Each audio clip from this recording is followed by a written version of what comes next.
العلم هو النور الهادي والمفتاح لكل الخير من يرد الله به خيرا. السلام علیکم ورحمۃ اللہ وبرکاتہ. بسم اللہ الرحمن الرحیم. الحمد للہ رب العالمین والعاقبۃ للمتقین والصلاة والسلام على سید الانبیاء والمرسلین وعلى آلہ وصحبہ اجمعین. اما بعد. عزیز طلبہ، ہدایہ کا محاضرہ شروع ہی دن سے جاری ہے، لیکن اس کا نصاب چونکہ زیادہ ہے، نصاب زیادہ ہونے کے باعث کچھ دوسرے اساتذہ کرام کو بھی مکلف بنایا گیا ہے بطور تعاون کے، تاکہ نصاب مکمل ہو جائے. اس لیے آج میرا پہلا محاضرہ ہے جسے ہم انشاءاللہ کتاب الغصب سے شروع کرنے والے ہیں. تو بغیر کسی تمہید کے اصل چیز کو ہم شروع کرتے ہیں. صاحب کتاب نے کتاب الغصب کو ذکر کیا. اس سے پہلے کتاب المازون کی بحث چل رہی تھی. کتاب المازون کے بعد کتاب الغصب کو کیوں ذکر کیا، دونوں کے درمیان کیا مناسبت ہے؟ تو کہا جائے گا کہ مازون کے اندر جو تصرف ہوتا ہے وہ شریعت کے مطابق ہوتا ہے، شریعت کی اجازت سے ہوتا ہے، اور غصب کے اندر غاصب جو تصرف کرتا ہے وہ شریعت کے مطابق نہیں بلکہ شریعت کے خلاف ہوتا ہے، شریعت کی اجازت اس کے ساتھ نہیں ہوتی ہے. تو گویا کہ دونوں کے درمیان جو مناسبت ہے وہ تقابل والی مناسبت ہے. آگے دیکھتے ہیں غصب لغت میں کسے کہتے ہیں. الغصب فی اللغت عبارت عن اخذ الشیء من الغیر علی سبیل التغلب. غصب لغت میں نام ہے کسی سے کسی چیز کو لینا تغلب کے طریقے پر. جی، اس طریقے پر لے لینا، یعنی آپ یوں کہیے کہ جبراً قہراً کسی چیز پر مکمل کنٹرول حاصل کر لینا، مکمل قبضہ کر لینا، یہ ہے تغلب. تو لغت میں کسی چیز کو تغلب کے طریقے پر لے لینا جبراً قہراً، اس کو کہتے ہیں غصب. اب وہ چیز چاہے کوئی بھی ہو، متقوم ہو غیر متقوم ہو، اس سے بحث نہیں ہے، محترم ہو غیر محترم ہو، اس سے بحث نہیں ہے. کسی بھی چیز کو تغلب کے طریقے پر حاصل کر لیا تو لغت میں اسے غصب سے تعبیر کریں گے. للاستعمال فیہ بین اہل اللغت، اہل لغت کے درمیان اس معنی میں استعمال ہونے کی وجہ سے، اہل لغت کے درمیان غصب کا استعمال اسی معنی میں ہوتا ہے. اس لیے صاحب کتاب نے لغت کے اعتبار سے جو تعریف کی ہے وہ ان الفاظ میں کی ہے. آگے وفی الشریعۃ اخذ مال متقوم محترم بغیر اذن المالک علی وجہ یزیل یدہ. شریعت میں مال متقوم اور محترم کا لے لینا بغیر مالک کی اجازت کے ایسے طریقے پر جس سے اس کا قبضہ زائل ہو جائے، جو اس کے قبضے کو زائل کر دے. یہ ہے شریعت میں غصب کی تعریف یعنی اس کی شرعی تعریف کیا ہوگی؟ مال متقوم یعنی او مال جس کی قیمت ہو شریعت کے اندر، جو محترم ہو، قابل احترام ہو، لہذا او مال جو شریعت کے اندر حرام ہے وہ غیر متقوم کہلائیں گے۔ شراب مثلا یہ غیر متقوم ہے، تو شراب پر اگر کسی نے قبضہ کر لیا، جبراً غصب کر لیا، مالک کی اجازت کے بغیر لے لیا، اس طریقے پر کہ اس سے مالک کا قبضہ ختم ہو گیا، تو پھر بھی شریعت میں یہ غصب نہیں کہلائے گا، چونکہ شراب، خمر یہ متقوم اور محترم نہیں ہے۔ لہذا شرط یہ ہے کہ مال متقوم اور محترم کو حاصل کرے مالک کی اجازت کے بغیر۔ ایک شرط تو یہ ہے کہ متقوم اور محترم ہو، دوسری شرط یہ ہے ایسے طریقے پر لے لے کہ مالک کا قبضہ اس سے ختم ہو جائے۔ اب اگر کسی نے کسی دوسرے کے غلام سے خدمت لی یا جانور پر بوجھ لادا، سواری کی، تو ایسی صورت میں یہ غصب کہلائے گا۔ اسی کو فرما رہے ہیں حتیٰ کان استخدام العبد وحمل الدابۃ غصبا، کہ غیر کے غلام سے خدمت لینا اور جانور پر بوجھ لادنا یہ غصب شمار کیا جائے گا۔ کیوں؟ اس لیے کہ صاحب کتاب نے کیا کہا تھا، اس طریقے پر قبضہ کر لینا، لے لینا کہ مالک کا قبضہ زائل ہو جائے۔ یہاں پر بھی جب اس نے غیر کے غلام سے خدمت لے لیا یا جانور پہ سواری کر لیا اور اس پہ بوجھ لاد لیا، تو اس نے اس میں تصرف کیا۔ جب تصرف کر لیا، خدمت لے لیا، بوجھ لاد دیا، تو گویا کہ اس نے مالک کے قبضے کو ختم کر دیا، مالک کے قبضے کو زائل کر دیا۔ جب مالک کا قبضہ زائل ہو گیا تو پھر یہ کیا ہوگا؟ غصب شمار کیا جائے گا۔ اس کے برخلاف دون الجلوس علی البساط، کرے کہ بستر پہ بیٹھنے کے برخلاف، یعنی اگر کوئی کسی کے بستر پر بیٹھ جاتا ہے، بستر لے لیں چاہے کوئی بھی چیز جس کو مالک نے بچھایا ہے، اور یہ بیٹھنے والا آ کر بیٹھ گیا، یہاں پر بھی منفعت حاصل ہو رہی ہے۔ جیسے پیچھے کی مثال میں غلام سے خدمت حاصل کیا، چوپائے پر کیا کیا؟ بوجھ لادا، منفعت حاصل ہو رہی تھی۔ یہاں پر بھی کسی کے بچھائے ہوئے بستر پر بیٹھ گیا، قالین پر بیٹھ گیا، تو یہاں پر بھی منفعت حاصل ہو رہی ہے، لیکن یہاں پر اس مثال میں اس کو غصب شمار نہیں کیا جائے گا۔ کیوں؟ اس لیے کہ اس کا بچھانے والا کون ہے؟ مالک ہے۔ جی، یہ آ کر بیٹھ گیا ہے، صرف ابھی اس میں اور کوئی تصرف نہیں کیا، اس بستر کو یہاں سے وہاں منتقل نہیں کیا، تو جیسے مالک بچھایا تھا وہ اسی جگہ ابھی پڑا ہوا ہے، تو گویا کہ مالک کا جو فعل تھا وہ مالک کا فعل باقی ہے۔ جب مالک کا فعل باقی ہے تو کہا جائے گا کہ ابھی وہ غصب میں داخل نہیں ہوا ہے، ابھی اسے غصب نہیں کہا جائے گا، گویا کہ مالک کا قبضہ ابھی باقی ہے۔ ثم ان كان مع العلم فحكمه المأثم، کہہ رہے ہیں کہ اب اگر یہ غصب علم کے ساتھ ہے کہ یہ چیز کیا ہے،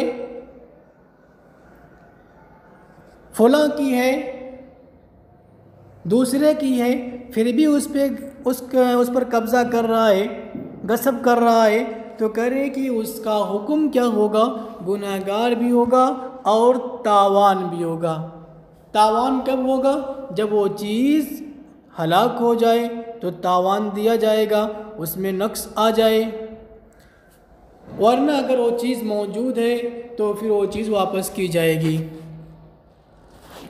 وَإِن كَانَ بِدُونِهِ فَالضَّمَانُ، اور اگر معلوم نہیں ہے، جانکاری نہیں ہے، تو پھر گناہگار تو بندہ نہیں ہوگا، لیکن تاوان تو ہر حال میں واجب ہوگا۔ کیوں؟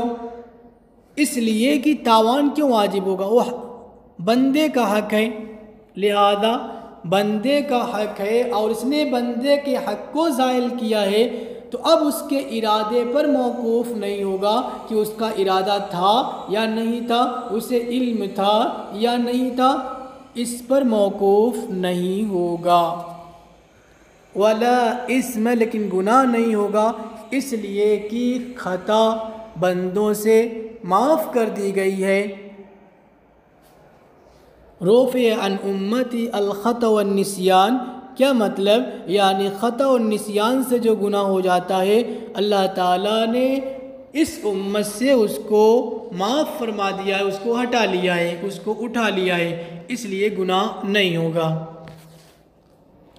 قال، فرمایا، اور جس نے ایسی چیز کو غصب کیا جس کا مثل ہے، یا یوں کہیے جس نے مثلی چیز کو غصب کیا، جیسے کیلی مکیلی ہو یا موزونی ہو، یعنی کیل کر کے بیچی جانے والی چیز ہو یا وزن کر کے، فَهَلَكَ فِي يَدِهِ، پھر وہ چیز اس کے ہاتھ میں، اس کے قبضے میں ہلاک ہو گئی، تو اس پر اس کا مثل واجب ہوگا۔ اور بعض نسخوں میں فَعَلَيْهِ ضَمَانُ مِثْلِهِ، اس کے مثل زمان واجب ہوگا، کرے کہ وَلَا تَفَاوُتَ بَيْنَهُمَا، دونوں کے درمیان کوئی تفاوت نہیں ہے۔ اب دیکھیے دلیل کیا ہے؟ وَهَذَا لِأَنَّ الْوَاجِبَ هُوَ الْمِثْلُ لِقَوْلِهِ تَعَالَى فَمَنِ اعْتَدَى عَلَيْكُمْ فَاعْتَدُوا عَلَيْهِ بِمِثْلِ مَا اعْتَدَى عَلَيْكُمْ، اللہ نے فرمایا جو تم پر زیادتی کرے، عدوان کرے، تو تم بھی اس پر اتنی ہی زیادتی کرو، اتنا ہی عدوان کرو جتنی کی اس نے تم پر زیادتی کی ہے۔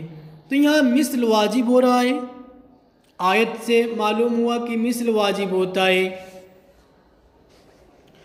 آگے عقلی دلیل دے رہے ہیں، وَلِأَنَّ الْمِثْلَ أَعْدَلُ، اور اس لیے کہ مثل زیادہ انصاف پر مبنی ہے، مثل کے اندر انصاف زیادہ پایا جاتا ہے، عدل زیادہ پایا جاتا ہے، برابری کا امکان زیادہ ہوتا ہے۔ کیوں؟ لما فيه من مراعاة الجنس والمالية فكان دفعا للضرر یا ادفع للضرر، شاید الف اس میں چھپ گیا ہوگا، اس لیے کہ اس میں جنس اور مالیت دونوں کی رعایت ہے، بس یہ صورت ضرر کو زیادہ دفع کرنے والی ہوگی۔ جی کریں کہ مثل میں انصاف اور برابری زیادہ ہے، کیوں؟ اس لیے کہ اس میں جنس اور مالیت دونوں کی رعایت ہوتی ہے۔ مثلا کسی نے کسی کے گندم پر قبضہ کر لیا، غصب کر لیا، گندم مثلی چیز ہے، اب دوسرا گندم واجب ہوگا اس کے اوپر کہ دوسرا گندم واپس کرو، تو یہاں پہ جنس ایک ہے اور مالیت بھی تقریباً ایک ہے، لہذا مالک کا کم سے کم ضرر ہوگا۔ یا تو ہو سکتا ہے کہ جیسا گیہوں تھا اس سے اچھا ہی مل جائے یا اس جیسا مل جائے، یا اگر تھوڑا سا یعنی کمی بھی ہوگی تب بھی مالک کا اتنا نقصان نہیں ہوگا۔ آگے فرمایا فَإِن لَّمْ يَقْدِرْ عَلَى مِثْلِهِ فَعَلَيْهِ قِيمَتُهُ يَوْمَ يَخْتَصِمُونَ، اگر مثل پر قادر نہ ہو تو اس پر قیمت واجب ہوگی اس کی، یوم یختصمون، خصومت کے دن کی، جس دن خصومت پیش آیا، جھگڑا دونوں کے درمیان سامنے آیا، کہہ رہے ہیں کہ خصومت کے دن کی قیمت واجب ہوگی۔ کب؟ جب مثل پر قادر نہ ہو، یعنی مثلی چیز بازار سے ختم ہو گئی ہو، نہ مل رہی ہو، اب اس پر قادر نہیں ہے تو پھر اس کی قیمت واجب ہوگی۔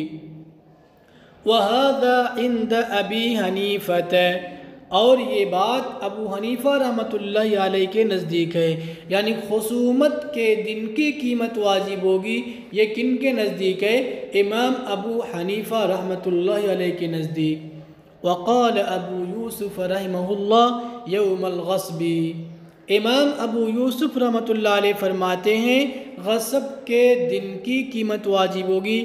وقال محمد یوم الانقطاع، امام محمد رحمۃ اللہ علیہ فرماتے ہیں انقطاع کے دن کی قیمت واجب ہوگی۔ یہ تو ہے صورت مسئلہ، ائمہ کا اختلاف۔ اب ہر ایک کی دلیل صاحب کتاب دے رہے ہیں۔ لأبی یوسف انہ لما انقطع التحق بما لا مثل له، ابو یوسف رحمۃ اللہ علیہ کی دلیل یہ ہے کہ جب منقطع ہو گئی وہ چیز تو وہ لاحق ہو گئی ان چیزوں کے ساتھ، اس چیز کے ساتھ جس کا مثل نہیں ہے۔ امام ابو یوسف رحمۃ اللہ علیہ فرماتے ہیں جب منقطع ہو گئی تو گویا کی وہ غیر مثلی چیز ہو گئی۔ اب وہ کیا ہو گئی؟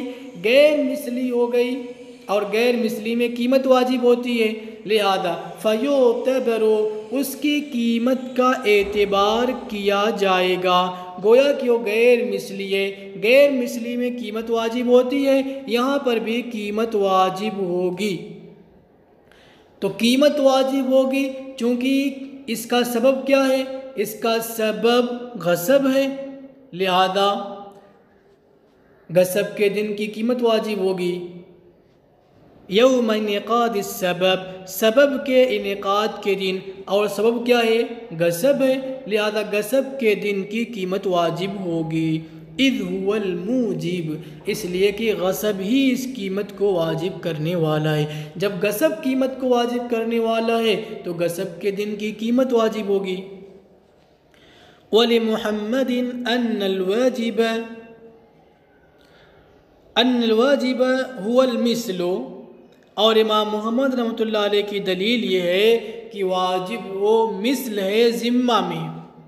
جی، ابھی جب غصب کیا تو مثل اس کے ذمے میں واجب ہے۔ وَإِنَّمَا يُنْتَقَلُ إِلَى الْقِيمَةِ بِالْإِنْقِطَاعِ، کریں کہ قیمت کی جانب منتقل ہوں گے کب؟ بالانقطاع، انقطاع کی وجہ سے، لہذا انقطاع کے دن کی قیمت کا اعتبار ہوگا۔ غاصب نے غصب کیا تو مثل اس کے ذمے میں واجب ہے۔ قیمت کی جانب منتقل کب ہوں گے؟ جب یہ پتہ لگ جائے کہ یہ چیز منقطع ہو چکی ہے، اس چیز کا اب مثل بازار میں نہیں پایا جا رہا ہے، تو اب قیمت کی جانب منتقل ہوں گے۔ تو قیمت کی جانب منتقل ہونا انقطاع کی وجہ سے ہے، لہذا انقطاع کے دن کی قیمت کا اعتبار کیا جائے گا۔ بس اعتبار کیا جائے گا اس کی قیمت کا انقطاع کے دن کی۔ وَلِأَبِي حَنِيفَةَ، امام ابو حنیفہ رحمۃ اللہ علیہ فرماتے ہیں کہ قیمت کی جانب منتقل ہونا محض انقطاع سے ثابت نہیں ہوتا ہے۔ قیمت کی جانب منتقل ہونا محض صرف انقطاع کی وجہ سے نہیں ہے۔ کیوں؟ بلکہ آگے بتائیں گے کہ بلکہ قاضی کے فیصلے کی وجہ سے بھی ہے۔ صرف انقطاع کی وجہ سے قیمت کی جانب منتقل نہیں ہوتی۔ اسی وجہ سے لو صبر الی ان یوجد جنسہ، اگر صبر کیا یہاں تک کہ اس کا جنس پایا گیا، یعنی مثل پایا گیا، لہو ذالک، اس کے لیے وہی چیز ہوگی۔ اب کریں دیکھیے، اگر انقطاع ہی کی وجہ سے قیمت واجب ہو جاتی تو پھر اگر غاصب اس کو دیتا اس کو قبول کرنا واجب ہو جاتا اور قبول کرنے پر مجبور کیا جاتا، مالک سے کہا جاتا کہ تم قیمت کو قبول کرو، مجبور کیا جاتا۔ لیکن ایسی بات نہیں ہے، اگر وہ صبر کرتا ہے تو اسے صبر کرنے دیا جائے گا، اور اگر جنس مل جاتی ہے، مثل مل جاتی ہے تو پھر مثل واجب ہوگی۔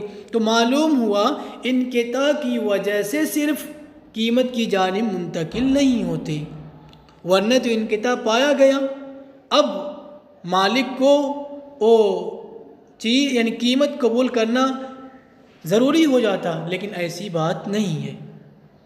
وَإِنَّمَا کریں کہ اور قاضی کے قضا کی وجہ سے قیمت کی جانب منتقل ہو جاتا ہے، لہٰذا اس کی قیمت کا اعتبار کیا جائے گا خصومت اور قضا کے دن۔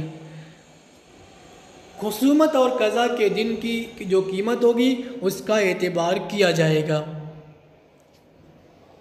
آگے بخلاف ما لا مثل له، برخلاف اس صورت کے جس کا کوئی مثل نہ ہو، اس لیے کہ لأنه مطالب بالقیمت بأصل السبب کما وجد، اصل سبب کے پائے جانے سے ہی قیمت کا مطالبہ کیا جاتا ہے۔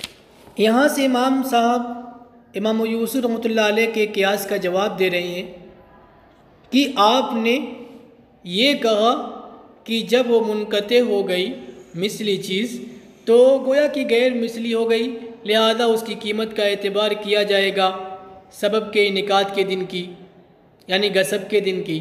تو کرے کہ دونوں میں فرق ہے، جہاں پہ جو مثلی چیز نہ ہو تو جیسے ہی سبب پایا گیا یعنی غصب پایا گیا وہاں پہ شروع ہی سے قیمت کا مطالبہ ہوتا ہے، لہذا اس کے اندر تو غصب کے دن چونکہ سبب پایا گیا تو قیمت واجب ہو گئی، اس لیے غصب کے دن کی قیمت کا اعتبار کیا گیا ہے۔